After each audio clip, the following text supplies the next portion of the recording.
would like, if I may, to take you on a strange journey. Hello, everyone, and welcome to another edition of Real Estate Realities with the Rebel Broker. My name's Robert Whitelaw, and I am the Rebel Broker. Licensed real estate broker in the state of California. Member of the National Association of Realtors. But please, don't hold that against me. Welcome to it, folks. I've gone ahead and done the drawing for the $50 Amazon gift card winner for the month of December. Check your inbox.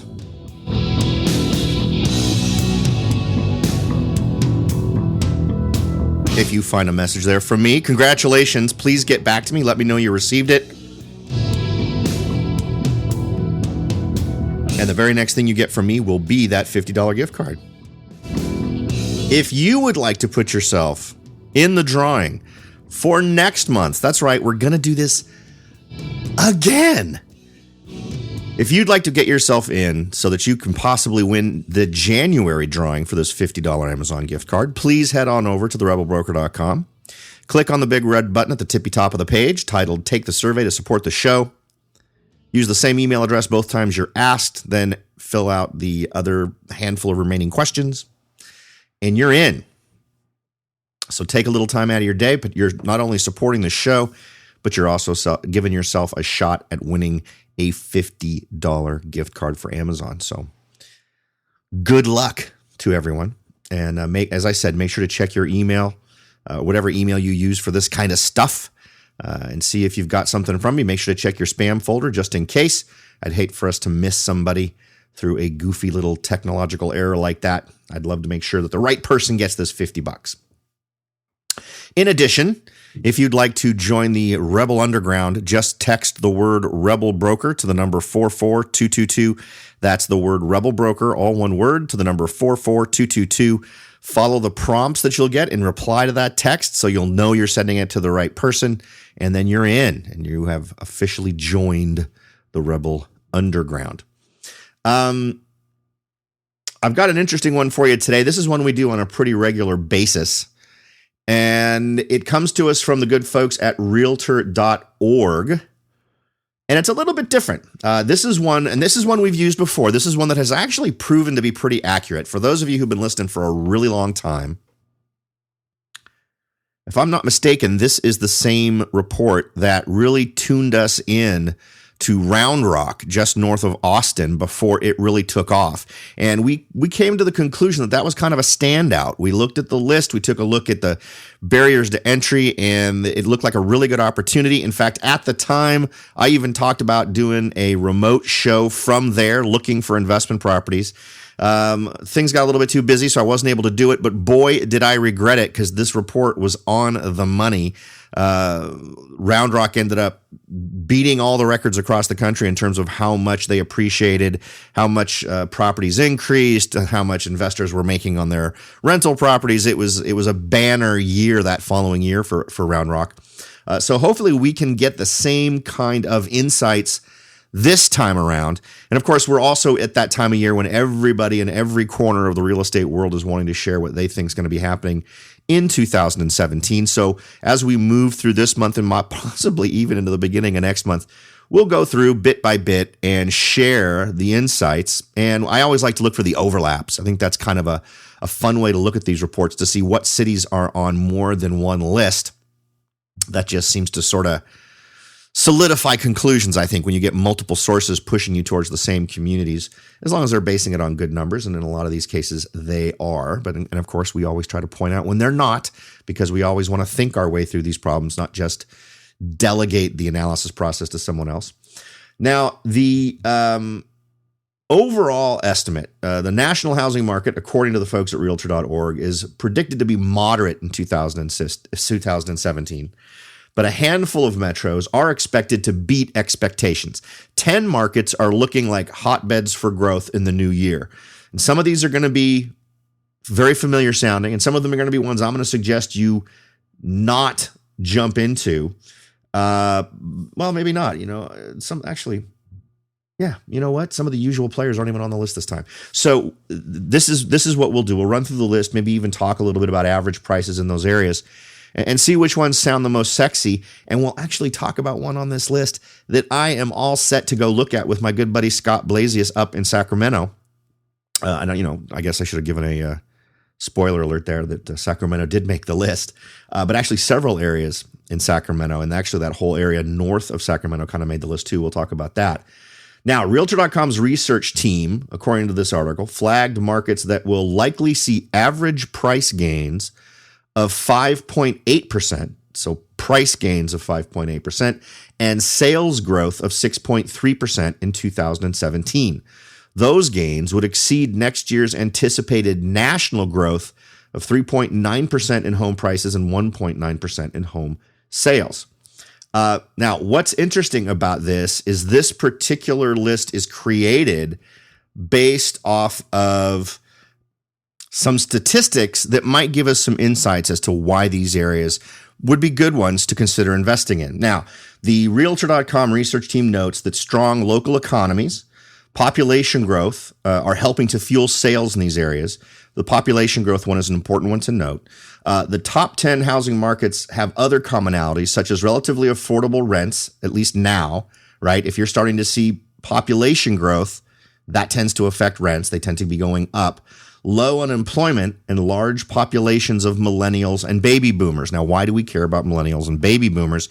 They are seen as the big activity group for 2017. Now, we've also talked about this, and I think that there is a good argument to be made that there may be some overestimation in terms of how much growth we're going to see in terms of activities of those groups. It wouldn't surprise me if we see a relatively static number of buyers. In other words, the number of buyers staying relatively the same, but the percentage of them might be more dominated by millennials and boomers. Now, most of the articles that I'm reading are talking as if this is going to represent a huge increase in the number of buyers. Now, I'm not sure I buy that. I'm not even sure that's a good or healthy thing for the marketplace in terms of not enough inventory really being out there to satisfy an increased level of demand. But it's clearly going to, and because there's not enough inventory being created, it's definitely going to put more demand on the rental marketplace. And in these top marketplaces, I'm going to make the argument that what would be most sexy is offering not apartment style living, right? These are areas where if we see the growth they're expecting, that the demand is going to be something that's going to draw you in as a renter into that marketplace. You may start with an apartment, but as if this market starts to shift, I think the smarter money in investment goes to the properties that are going to be slightly more desirable than the least desirable. And as we've talked about before, apartment style living tends to be the least desirable. So if you start to see a decline in those areas, and I'm always in the back of my head, no matter what's going on in the market today when I'm shopping, I'm thinking, what happens if this rental market starts to soften? Is my property likely to be one of the first ones that folks don't want to live in? Or is it going to be one that satisfies a slightly larger subset of needs so that they would move to a unit like mine, that my unit's desirability would sustain itself across a more difficult time where there might be more competition between landlords. So that just things to keep in mind. Let's go ahead and jump in. We're going to take a look at this list, and we're going to start with number 10. I don't think we're going to go ahead and do detail numbers well, maybe we will, maybe for all 10. Sometimes doing all 10 takes too long, but number 10 on this list is Portland, Vancouver, Hillsboro, Oregon, Washington, so that larger metro area. Now, to start off, let's go ahead and just focus on Portland for now. Some pretty good numbers there. Portland market trends indicate an increase of about $51,000. That's 15% in the median home sales over the past year. The trend here has been really going up in terms of median sales price.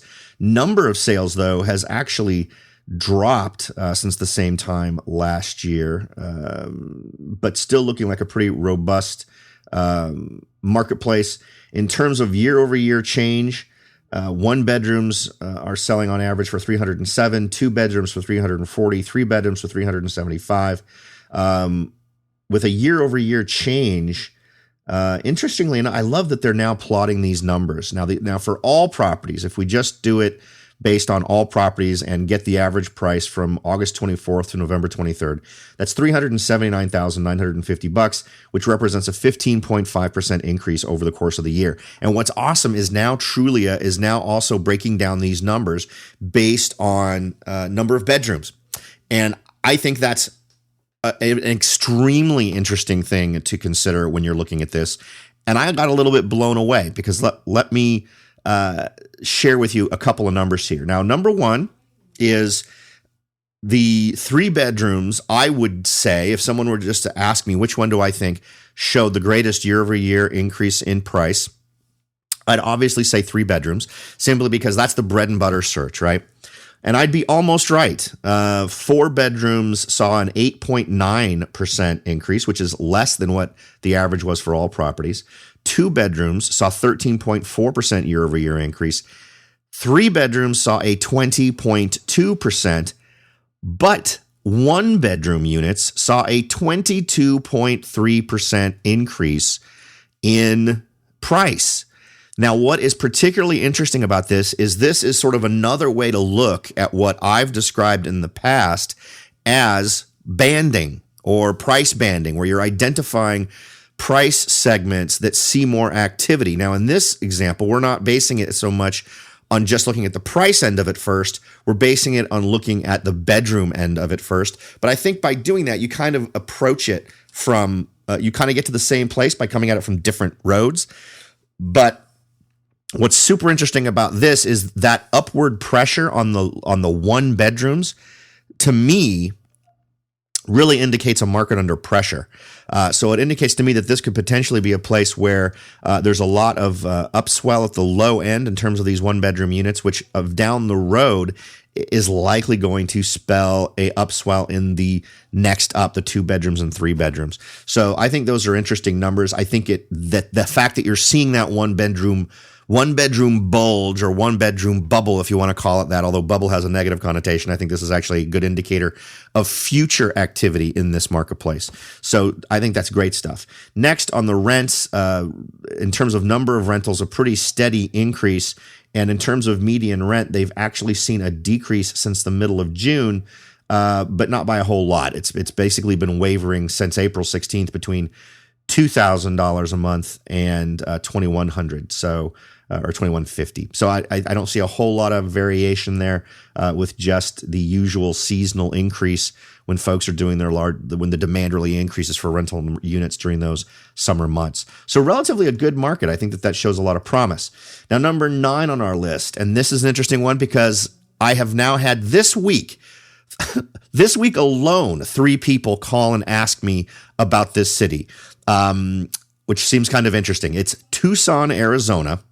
And what's really funny is Tucson is not a city that comes up frequently. In fact, I can't even remember the last time someone asked me about Tucson. And to suddenly have several people ask me and then have it show up on this report, I thought was kind of interesting. So let's take a quick look at what's going on with prices in Tucson. Now, Tucson kind of has a sexy ring to it simply because it has a very low barrier to entry. The median sales price there is $169,000. Median rent per month is $1,100. So those are great numbers in terms of folks who are looking to jump in at a price point that's going to be a lot more reasonable than some of these other communities.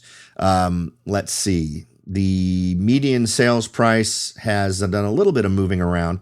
It's definitely up from the same time last year where it was about $164,000, and now it's currently at about $169,000. And the median rent, again, hasn't shown a whole lot of variation except for that little blip that we tend to see in most communities during the summertime months. But it's been pretty steady right around $1,100, right in that ballpark. Next on our list is number 8, Raleigh, North Carolina, a community that has come up a few times in terms of past reports of communities that we should be keeping our eye on. Now, Raleigh, North Carolina is showing a $225,250 median sales price, with median rent at $1,350 per month. Again, that actually sounds like a pretty robust market. In terms of median sales price, we've seen the same variability. It's not up quite as much from the same time last year. November of last year, we were seeing median sales price around $225. And now it's just a little bit more than that. Very close, interestingly enough. It actually went down. It bottomed out in February at about $205,000, with median rents pretty much during that time frame pretty much continuing to rise. The same time last year, it was about $1,250, and right now it's at $1,350, which is a high point for the entire year. So we're continuing to see interesting growth here that kind of is a little bit intriguing. You usually tend to see a little bit of flexibility in that median rent per month that, at least in some levels, coincides sometimes with the median price. But we're not seeing that here at all. Actually, a lot of stability. It'd be interesting to see how much more high-end expectations we might be able to set for this particular area. Trends in Raleigh show a 2% year-over-year rise in median sales price and a 0% rise in median rent. But that's obviously not what I'm seeing. As I saw on the graph that they actually have here, I'm seeing $1,250 a year ago versus $1,350 now. So I'm not sure why they're, or maybe that's what they're expecting over the next year there in Raleigh, North Carolina. Now, next on our list is number 7. It's the Orlando, Kissimmee, Sanford, Florida area. Now, just as a heads up, Orlando is definitely one of those communities that has shown up on previous lists in terms of being attractive investment communities. Market trends, according to the folks at Trulia, show Orlando having an 11% year-over-year rise in median sales price and a 1% rise in median rent. And that increase has been pretty steady in median sales price. There's no points here where it seems to have gone down, except for between from October to November, it did dip from about 207,000 down to 205,000. Definitely very, very small, minute drop. And in terms of rent, about $1,400 a month as of a year ago, and we're resting at just a little over $1,500 now. So good performance there in terms of what we can expect based on that investment. And I'm trying to see if there's any other info here based on the larger area. No. So let's go ahead and go on to our next community. Jacksonville, Florida comes in at number 6. Again, another community that we have talked about before. And Jacksonville is showing as another community that has a very low barrier to entry. Median sales price, $155,000. Median rent per month, $1,100. Trends in Jacksonville show a 3% year-over-year rise in median sales price and a negative 2% drop in median rent per month. In order for this to make sense, this is an interesting one. They show for median rent about $1,100 per month in November, and we're seeing about the same amount now. But they had a I guess it's a peak. They had a peak in June and July of about $1,170. But I actually wouldn't, if these numbers that I'm seeing on the graph are accurate, I wouldn't be too concerned about their initial assessment that they had a 2% drop in rent. But what I am seeing here in terms of median sales price is actually a pretty steady increase in the middle of the year, which has been sustaining all the way until now, with a bit of a drop here in November, which would be expected as we go into the winter months. Now, let's go ahead. We're going to move on to number 5 on our list. But before we do, we're going to take a quick break for a message. So don't go away. We'll be right back. Are you ready to jump in and start your search for your first investment property?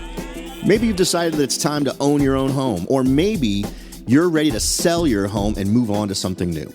No matter what your goal is, the Rebel Broker can help. That's right, aside from hosting this show, I am also the owner-broker of Whitelaw & Sons Real Estate Services right here in Silicon Valley. With over 25 years experience serving Silicon Valley, Morgan Hill, San Martin, and Gilroy, I or one of my great agents can help you achieve your goals in real estate.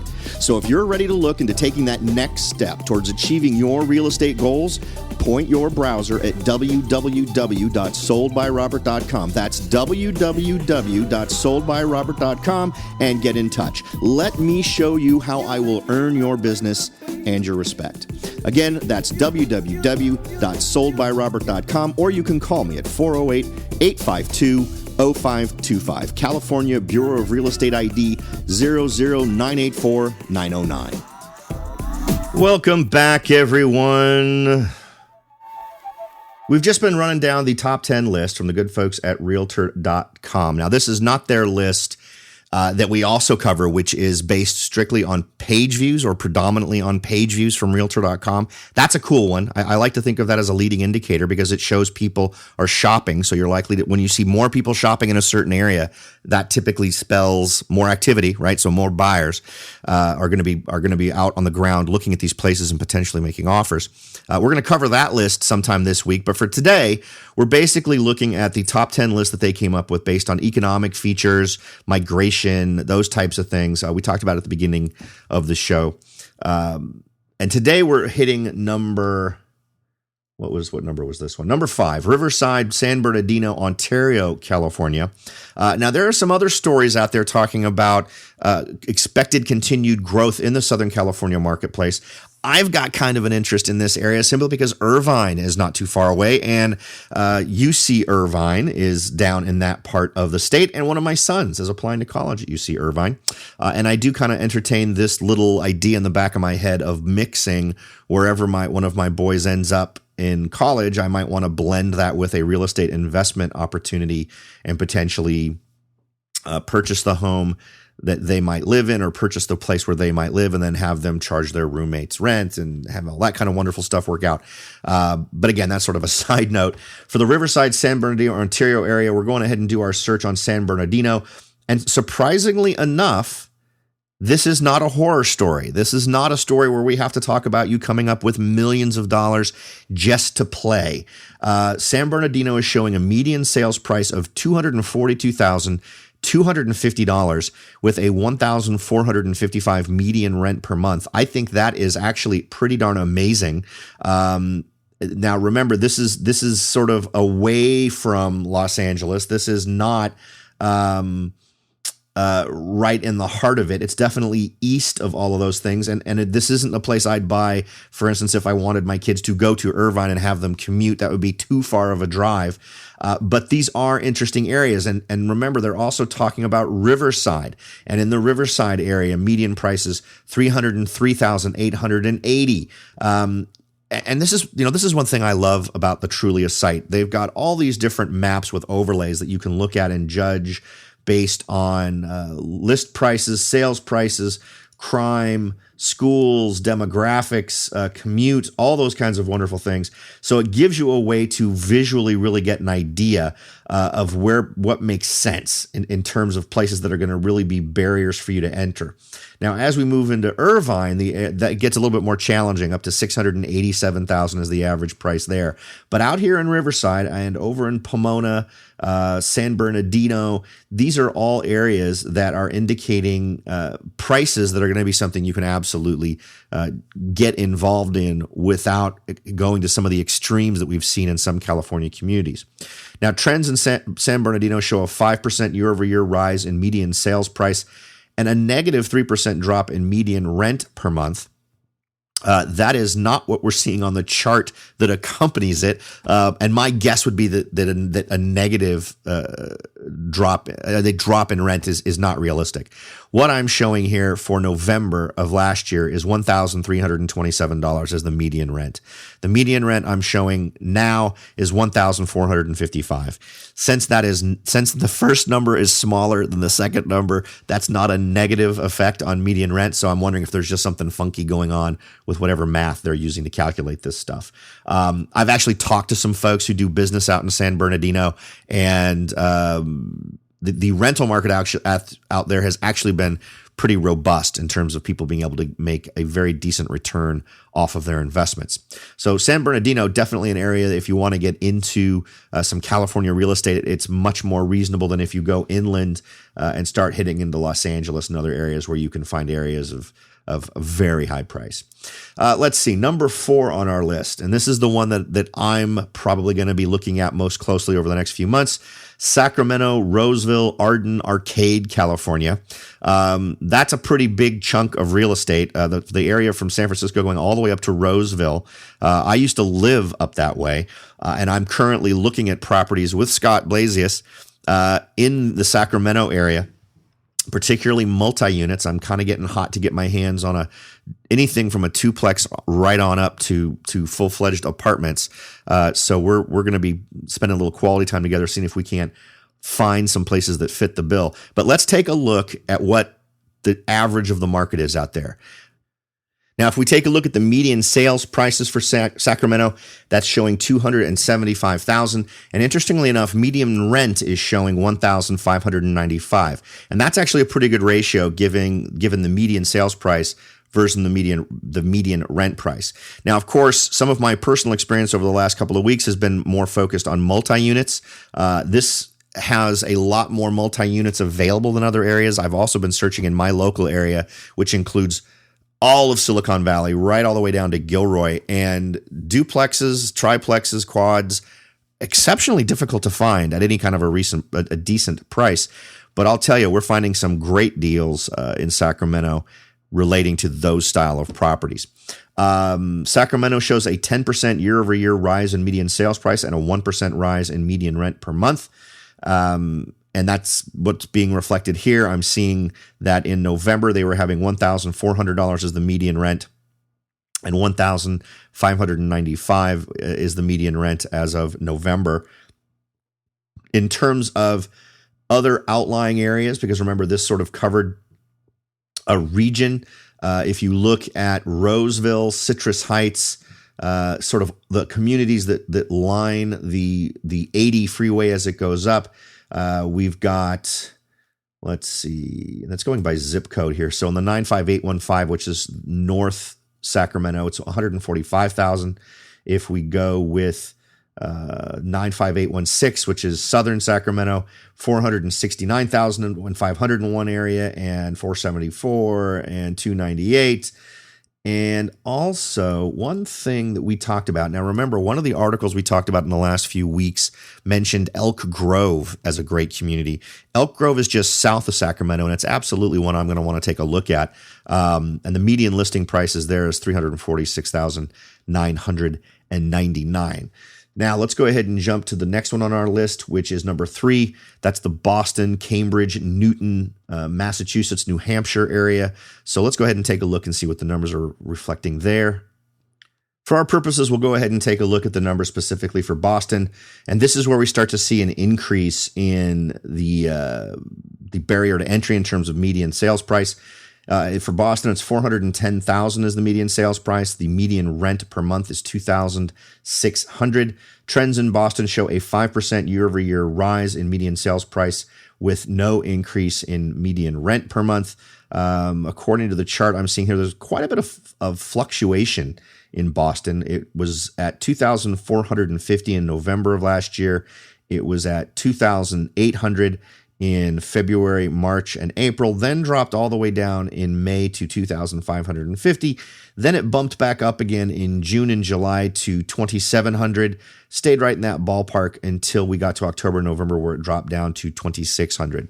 So not a huge amount of variability, about a $300 wide level of variation, which can absolutely make the difference between positive and negative cash flow for a lot of these properties. So it would be interesting to try to get a better handle on why there's that much flexibility.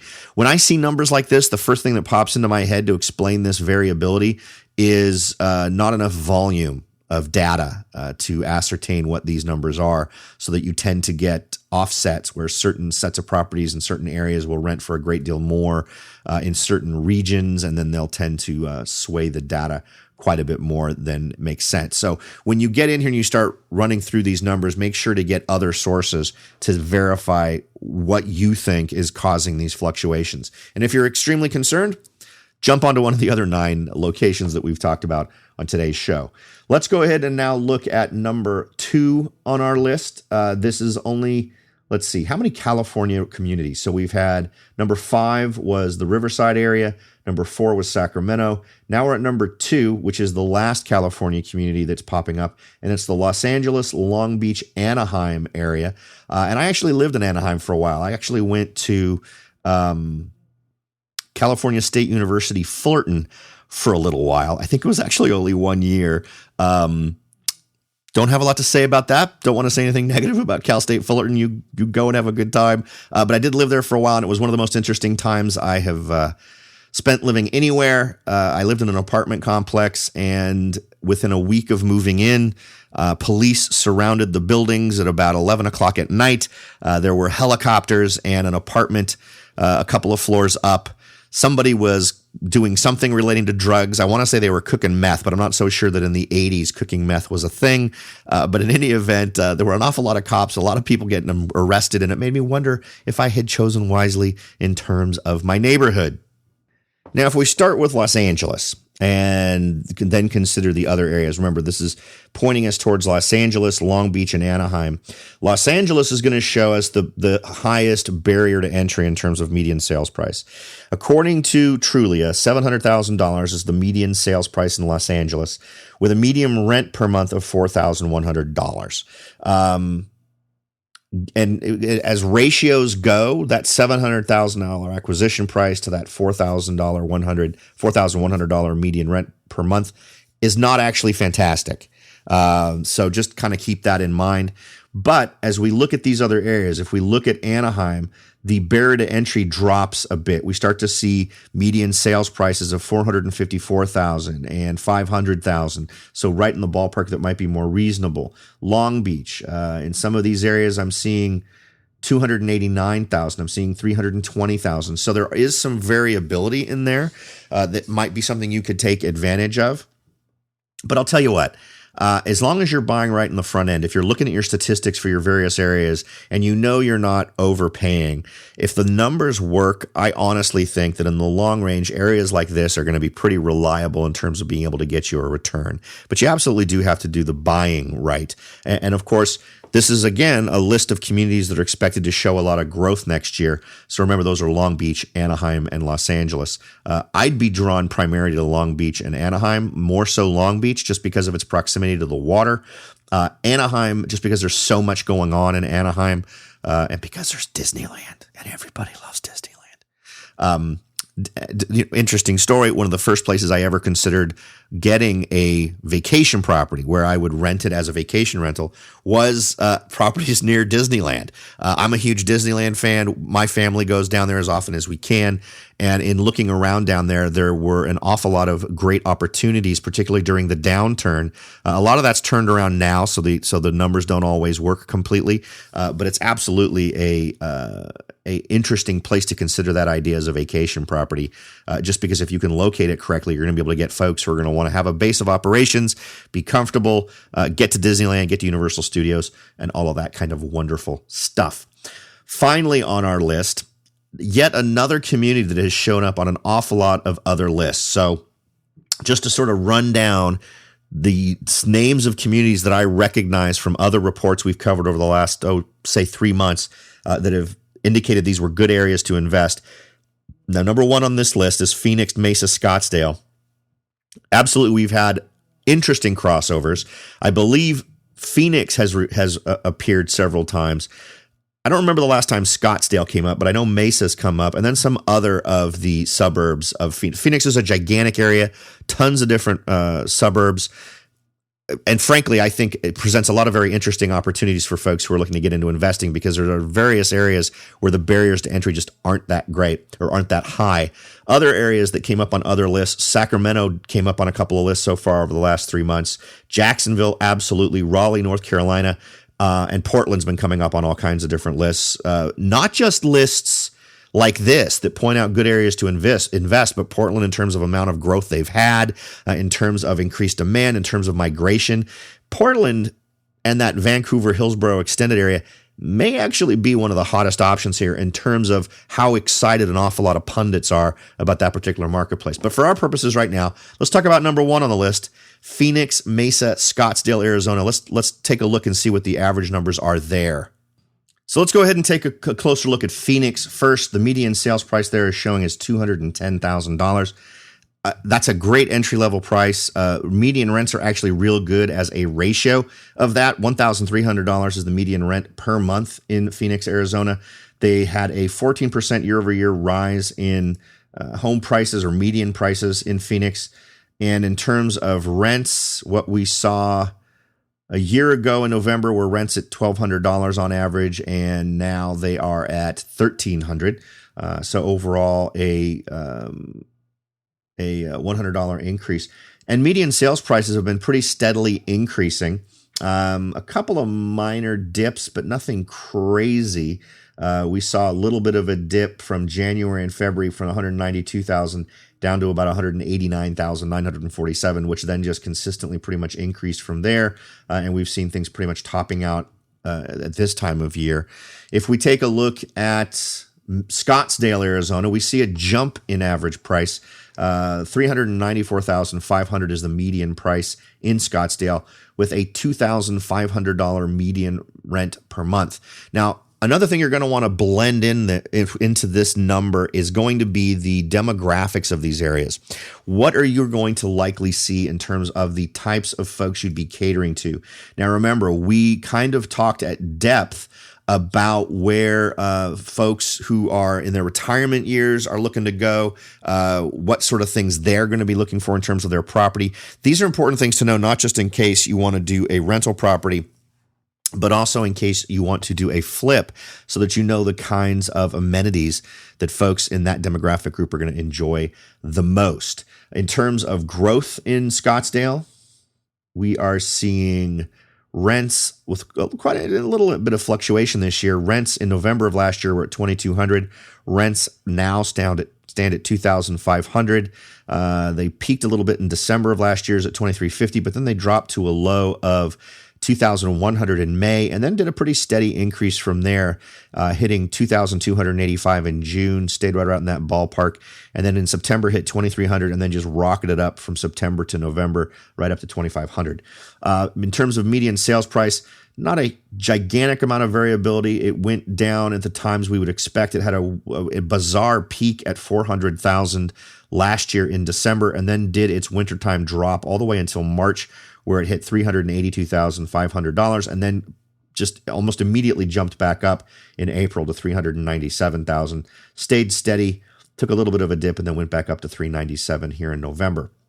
So a little bit of volatility that seems to be based more on the seasonal trends that we see from just the coming and going of winter and that type of thing. And I'll bet that there's some interesting trends that happen in communities like this, where the demographics are a little bit more focused on one part of the buying community.